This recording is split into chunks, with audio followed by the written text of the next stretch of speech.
Hi అండి, welcome to my channel Aira food and fun. ఈరోజు మనము ఆఫ్ఘనీ ఎగ్ కోర్మాని ఇంట్లోనే ఈజీగా ఎలా ప్రిపేర్ చేసుకోవాలో చూద్దాము. ఈ ఆఫ్ఘనీ ఎగ్ కర్రీ బిర్యానీలోకి సైడ్ డిష్గా, చపాతీలోకి, నాన్లోకి బాగా ఉంటుందండి. స్టవ్ ఆన్ చేసుకొని ఒక కడాయి పెట్టుకొని అందులో 1 టేబుల్ స్పూన్ ఆయిల్ని యాడ్ చేసుకుందాము.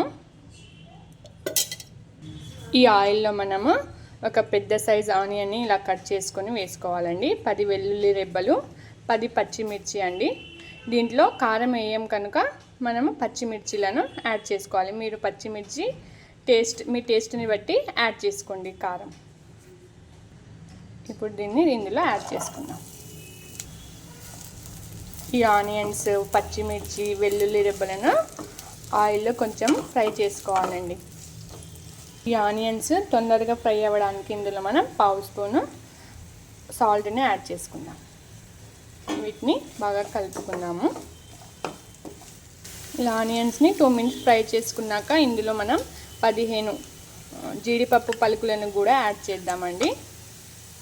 వీటిని కూడా కలుపుకుంటూ ఒక 2 మినిట్స్ ఫ్రై చేసుకుందాము. జీడిపప్పులు యాడ్ చేయడం వల్ల మన ఎగ్ కోర్మాకి మంచి రిచ్నెస్ వస్తుందండి. మన ఆనియన్స్ ఇలా కొంచెం బ్రౌన్ కలర్లో వస్తున్నప్పుడు ఇందులో మనం ఇలా కొద్దిగా వాటర్ని యాడ్ చేసుకుందాము. వాటర్ని మొత్తము ఈ ఆనియన్స్ అబ్జర్వ్ చేసుకునేంత వరకు మనం ఈ ఆనియన్స్ని కుక్ చేసుకుందామండి. ఇలా వాటర్ మొత్తం వెళ్ళిపోయాక మనం స్టవ్ ఆఫ్ చేసుకొని వీటిని పూర్తిగా చల్లార్చుకుందామండి.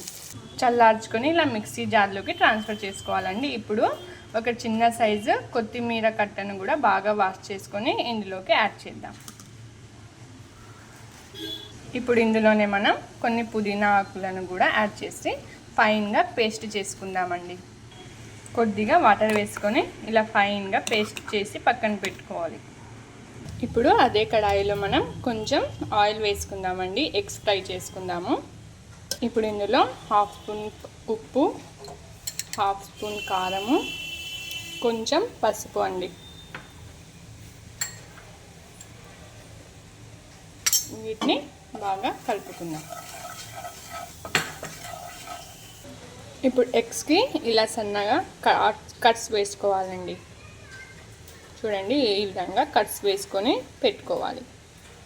ఇప్పుడు ఈ మసాలాలో మనం కట్స్ వేసి పెట్టుకున్న ఎగ్స్ని కూడా యాడ్ చేసి ఆయిల్లో బాగా ఫ్రై చేసుకుందామండి. ఒక 2 to 3 మినిట్స్ పాటు మంటను మీడియం ఫ్లేమ్లోనే పెట్టుకొని ఈ ఎగ్స్ని ఆయిల్లో ఫ్రై చేసుకోవాలండి. ఇలా కట్స్ వేసుకొని ఎగ్స్ని మసాలా బాగా తగులుతుంది. మన ఎగ్స్ బాగా ఫ్రై అయిపోయాయండి. ఇప్పుడు మనం దీన్ని ఒక ప్లేట్లోకి ట్రాన్స్ఫర్ చేసుకుందాము. ఇప్పుడు ఈ కడాయిలోని మనం ఇంకో టేబుల్ స్పూన్ ఆయిల్ని యాడ్ చేసుకుందాము.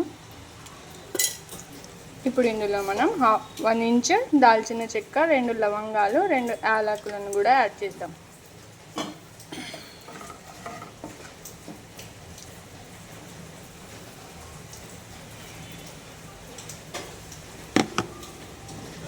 ½ స్పూన్ జీలకర్ర. ఇందులో మనం రెడీ చేసి పెట్టుకున్న పేస్ట్ని కూడా యాడ్ చేద్దాం. ఇప్పుడు మంటను లో ఫ్లేమ్లో పెట్టుకొని ఈ పేస్ట్ని ఆయిల్లో బాగా ఫ్రై చేసుకోవాలండి. ఇలా 2 మినిట్స్ పాటు ఫ్రై చేసుకున్నాక ఇందులో 1 కప్పు ఫ్రెష్ పెరుగుని యాడ్ చేసుకోవాలి. ఇప్పుడు వీటన్నిటిని ఒకసారి బాగా మిక్స్ చేసుకుందాం. ఇప్పుడు ఇందులో మనం 1/2 స్పూను మిరియాల పొడి, 1/2 స్పూను గరం మసాలా యాడ్ చేద్దామండి. 1/2 స్పూన్ పసుపు, 1/2 స్పూన్ ధనియా పౌడర్, టేస్ట్కి సరిపడా ఉప్పు. వీటన్నిటిని బాగా మిక్స్ చేసుకుందాం. ఇలా మిక్స్ చేసుకున్న తర్వాత దీన్ని క్లోజ్ చేసి ఒక 5 మినిట్స్ పాటు మీడియం ఫ్లేమ్లో పెట్టుకొని కుక్ చేసుకోవాలండి. ఇప్పుడు దీన్ని ఓపెన్ చేసి చూద్దామండి. చూడండి, ఆయిల్ మొత్తం పైకి వచ్చి మన గ్రేవీ బాగా కుక్ అయిపోయింది. ఇప్పుడు ఇందులో మనము 1 కప్ వరకు వాటర్ని యాడ్ చేసుకుందాం.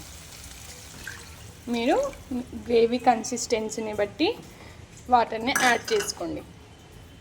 ఇప్పుడు దీన్ని మీడియం ఫ్లేమ్లో పెట్టుకొని ఒక 5 మినిట్స్ పాటు ఉడికించుకుందాము. 5 మినిట్స్ తర్వాత ఇందులో మనం ఫ్రెష్ క్రీమ్ని యాడ్ చేసుకుందామండి. ఇందులో కొద్దిగా కస్తూరి మేథిని కూడా యాడ్ చేద్దాం. వీటన్నిటిని కలిపి ఒక 2 మినిట్స్ పాటు కుక్ చేసుకుందాము. 2 మినిట్స్ అయ్యాక ఇందులో మనం ఫ్రై చేసి పెట్టుకున్న ఎగ్స్ని యాడ్ చేద్దామండి. కొద్దిగా కరివేపాకును యాడ్ చేసి కలుపుకుంటూ ఇంకో 2 మినిట్స్ కుక్ చేసుకుందాము. అంతే అండి, మన ఆఫ్ఘనీ ఎగ్ కోర్మా రెడీ అయిపోయింది. ఇప్పుడు స్టవ్ ఆఫ్ చేసి దీన్ని ఒక బౌల్లో ట్రాన్స్ఫర్ చేసుకుందాం. అంతే అండి, మన వేడి వేడి ఆఫ్ఘనీ ఎగ్ కోర్మా రెడీ అయిపోయింది. దీన్ని మీరు బిర్యానీలోకి, నాన్లోకి తినొచ్చండి. ఈ రెసిపీని మీరు కూడా తప్పక మీ ఇంట్లో ట్రై చేయండి. మన ఛానల్ని లైక్ అండ్ షేర్, సబ్స్క్రైబ్ చేయండి. Thanks for watching.